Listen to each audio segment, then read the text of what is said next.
Am I the a-hole for turning away a young child for my son's birthday who bullies him? Excuse the title. I figured blunt was the best method here. My son just turned 8. We had a birthday party for him Saturday. He invited some friends from class, including Kyle. I did not know Kyle was cousins with this other boy in their class, Josh, but Josh has been horrible to my son for a while now. The poor kid has gone through a lot. His baby sister died, then his dad leaves him and his mom. My son has a baby brother, and he has both me and my husband, his dad, still in one home. So he has become a target for Josh's hurt and anger. It started off when they went to virtual learning last September. My son would say things about Josh.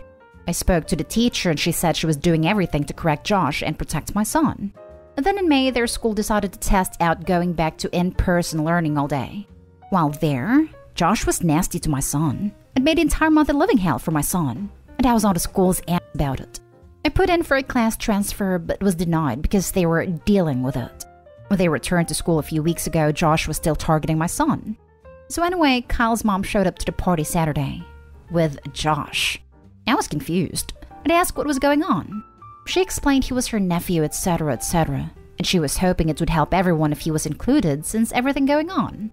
I said no way, that he was not invited, and given the way he treats my son, he was not coming in. She argued with me, but I stood firm. She and I got along well before this, which is why her being his aunt shocked me, because you would expect it to come up when she knew about the situation. But now she's saying I was an a-hole to a little boy, and should have known kindness and understanding. My son freaked out when he saw Josh at our house, and asked if he was staying, and he was so relieved he wasn't. Am I the a-hole here? I feel bad for the kid, but feel my only loyalty is to my son. Now for the top comments. Not the a-hole. For starters, it was very presumptuous of her to show up with A+1 when she was not given A+1. She also put you in a position where you needed to choose to turn away a kid who is having a hard time, or force your son to put up with his tormentor in his own home. Neither choice is going to be the right one, and the onus is on her for forcing that on you. This is the best way I've ever seen this written.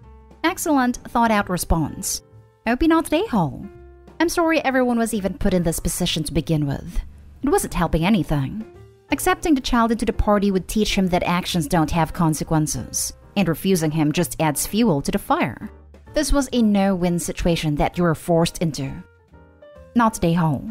But get the police involved instead of the school. You'll see results faster. Would that work? Surely with such young children their hands are tied, figuratively. Not an expert on this at all, hence why I'm asking. Not with the type of torment my son deals with. Varies a lot depending on where you are. I don't think you are the a-hole for saying no, but I think it's a missed opportunity. Turning him away put a bigger target on your son's back, although showing up on your door with him was a jerk move from the aunt. Including him would have given you the opportunity to see their interactions, and see if this relationship could be salvaged. Plus, you're there to monitor if things don't go well. I've had my son invite kids who were horrible to him over to our house, helped them find some common ground and got them to be friends. No more bullying.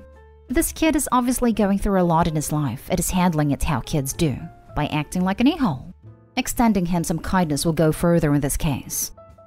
I have to disagree. It's his son's home. His home should be a safe space.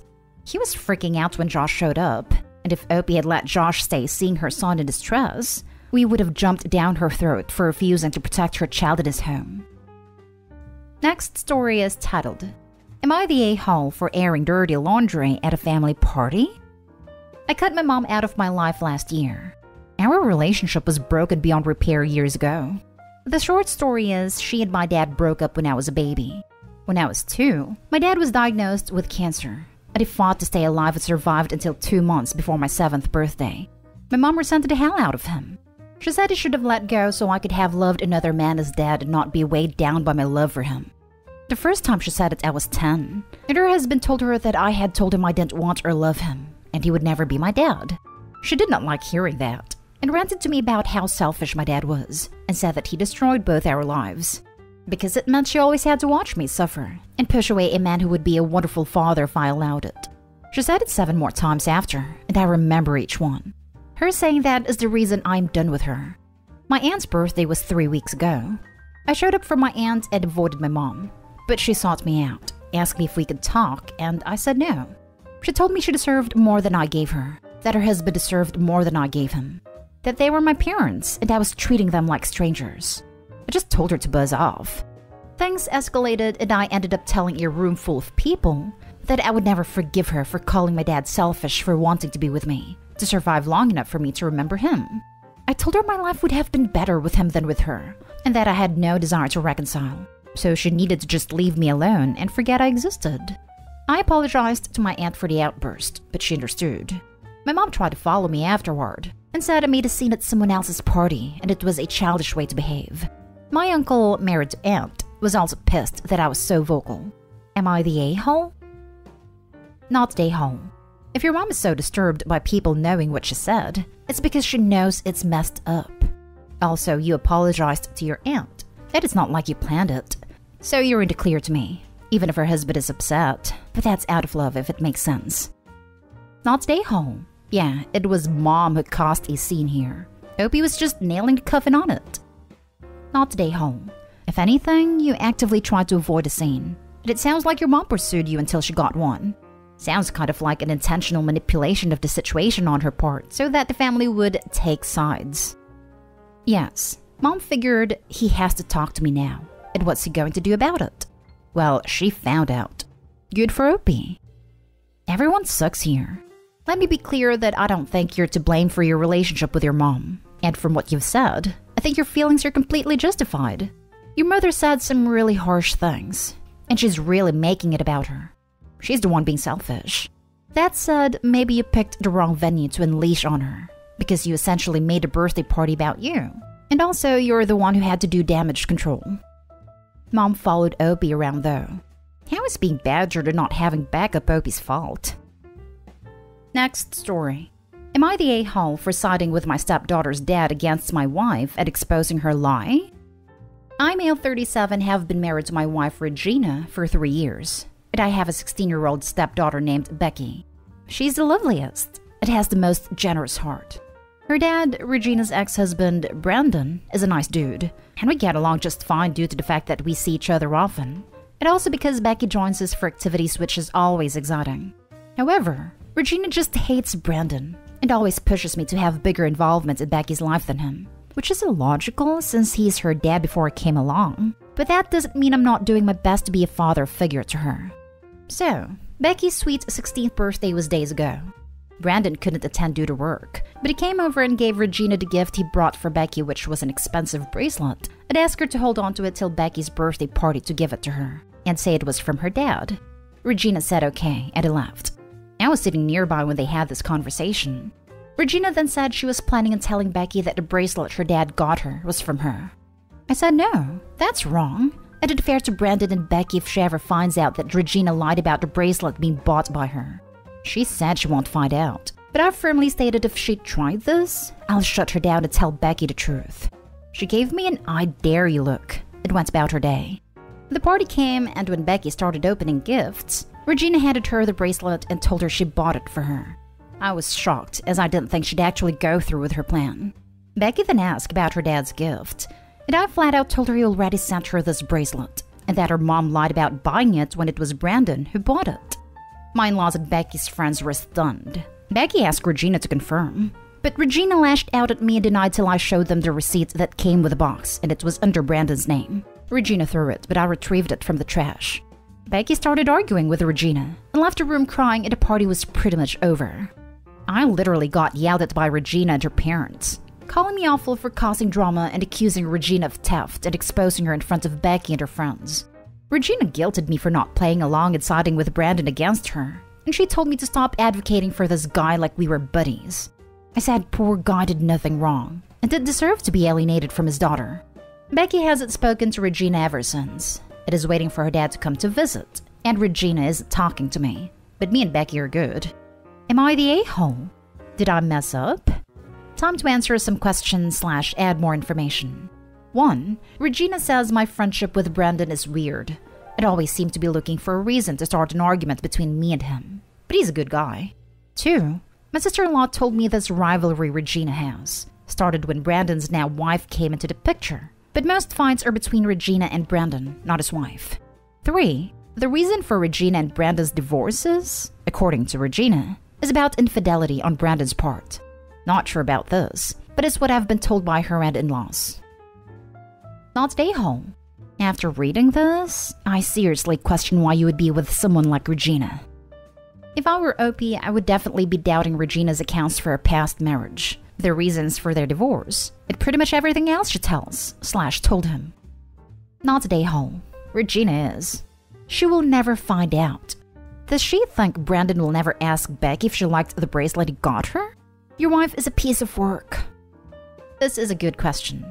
But because Regina's lied about stuff in the past, she was probably counting on he said versus she said type of scenario to make Brandon out to be a liar.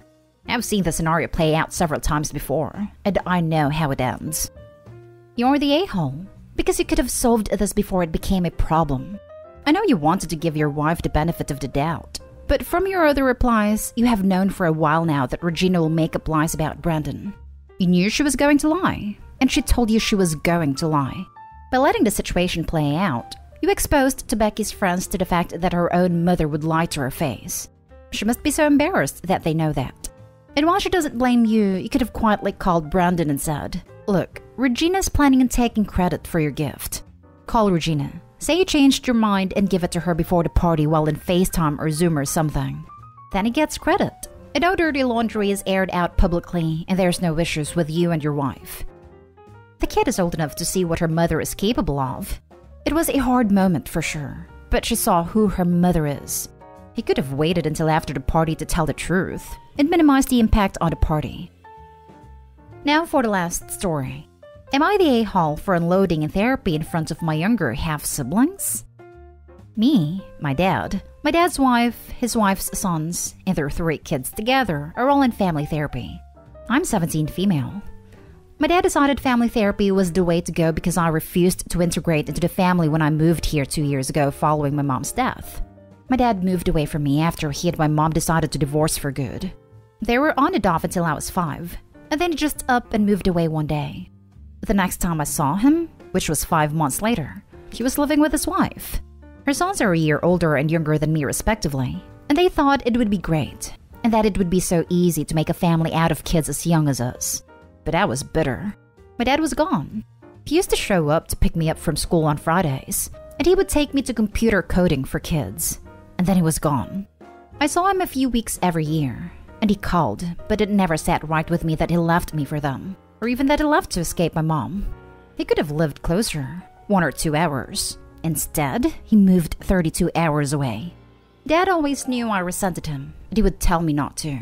We fought a few times because I didn't make the effort to bond with the boys, or then his kids with his wife.